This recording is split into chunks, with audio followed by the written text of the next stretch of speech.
ഈ കാമായിട്ട് തുടങ്ങുന്ന Sunday morning പോലെയാണ് എല്ലാ ദിവസമെങ്കിലും എന്ത് രസമായിരുന്നു അല്ലേ? അതിന് ഇച്ചിരി നേരത്തെ എഴുന്നേറ്റാൽ മതി. എന്നെക്കൊണ്ട് അത് നടക്കാത്തത് കൊണ്ട് പിന്നെ പറഞ്ഞിട്ട് കാര്യമില്ല. അപ്പോൾ കാലത്ത് കിളിക്കുഞ്ഞുങ്ങൾക്ക് കുറച്ച് തീറ്റയൊക്കെ കൊടുത്തു. നമ്മുടെ പിച്ചിയിലും മുട്ടയൊക്കെ വന്ന് തുടങ്ങിയിട്ടുണ്ട്. ഇനി അതിന് വളം കുറച്ചൊക്കെ ഇട്ട് കൊടുക്കണം. അപ്പോൾ ഇന്ന് ബ്രേക്ക്ഫാസ്റ്റിന് ഏത്തയ്ക്കയും മുട്ടയും കൂടെ പുഴുങ്ങിയെടുക്കാമെന്ന് കരുതി. വീക്കെൻഡിൽ ഞാൻ എപ്പോഴും സിമ്പിളായിട്ട് എന്തെങ്കിലും ബ്രേക്ക്ഫാസ്റ്റ് ഉണ്ടാക്കാൻ നോക്കും. കാരണം കാലത്ത് വേറെ കുറേ പരിപാടികളുണ്ട്. അപ്പം ലഞ്ചിന് എന്തെങ്കിലും സ്പെഷ്യലും കൂടെ ആയിരിക്കുമല്ലോ. അതുകൊണ്ട് എന്തെങ്കിലും സിമ്പിളായിട്ട് ഉണ്ടാക്കും. അപ്പോൾ അത് എല്ലാം വേവിക്കാൻ വെച്ചിട്ട് ഞാൻ ബെഡ്ഷീറ്റ് എല്ലായിടത്തെ റൂമിലേക്ക് ഒന്ന് മാറ്റി വാഷിലിട്ടിട്ട് വന്നു. ഇതിട്ടിട്ട് വരുമ്പോഴത്തേക്ക് നമ്മുടെ ബ്രേക്ക്ഫാസ്റ്റ് എല്ലാം ഓൾമോസ്റ്റ് റെഡി ആയിട്ടുണ്ടായിരുന്നു. ചായ തിളച്ചു. ഇത് ഇന്നലെ തലേദിവസം തിളപ്പിച്ച് വെച്ചിരിക്കുന്ന വെള്ളമാണ്. അപ്പോൾ അതിങ്ങനെ ഫിൽറ്ററിലോട്ടൊന്ന് മാറ്റി വെക്കും. അതെന്താണെന്ന് ചോദിച്ചാൽ എനിക്കറിയത്തില്ല. ഇവിടെ വന്നതിന് ശേഷം തുടങ്ങിയൊരു ശീലമാണ് ഈ തിളപ്പിച്ച വെള്ളം ഫിൽറ്റർ ചെയ്യുന്നത്.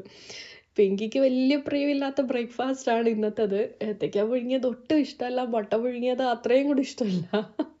പക്ഷെ പറഞ്ഞിട്ട് കാര്യമില്ല. അവള് എന്താ പറയുക, വേറെ നിവർത്തിയില്ലാത്തതുകൊണ്ട് അങ്ങ് കഴിച്ചോളും. പിന്നെ ബ്രേക്ക്ഫാസ്റ്റൊക്കെ കഴിഞ്ഞിട്ട് പിങ്കിയുടെ തലയൊക്കെ ഒന്ന് ഇച്ചിരി ഓയിൽ മസാജൊക്കെ ഒന്ന് ചെയ്ത് കുറച്ച് നേരം നിർത്തിയിട്ട് കുളിക്കാൻ വിടാമെന്ന് കരുതി. പിന്നെ വിൻ്റർ തുടങ്ങിയ പിന്നെ സത്യം പറഞ്ഞാൽ മിറ്റം തൂക്കലൊന്നും നടക്കുന്നുണ്ടായിരുന്നില്ല. അപ്പോൾ ഭയങ്കര അഴുക്കൊക്കെ വന്ന് കിടക്കുന്നുണ്ടായിരുന്നു. അപ്പോൾ ഞാൻ കഷ്ടപ്പെട്ട് കുറച്ചൊന്ന് തൂത്തു. കാരണം എല്ലാം ഈ മഴ പെയ്ത് ഒട്ടിപ്പിടിച്ചിരിക്കുകയായിരുന്നു. പിന്നെ അകും എല്ലാം ഒന്ന് തൂത്തു തുടച്ചു. ഇപ്പം ഇത്രയൊക്കെയുള്ളൂ കാലം.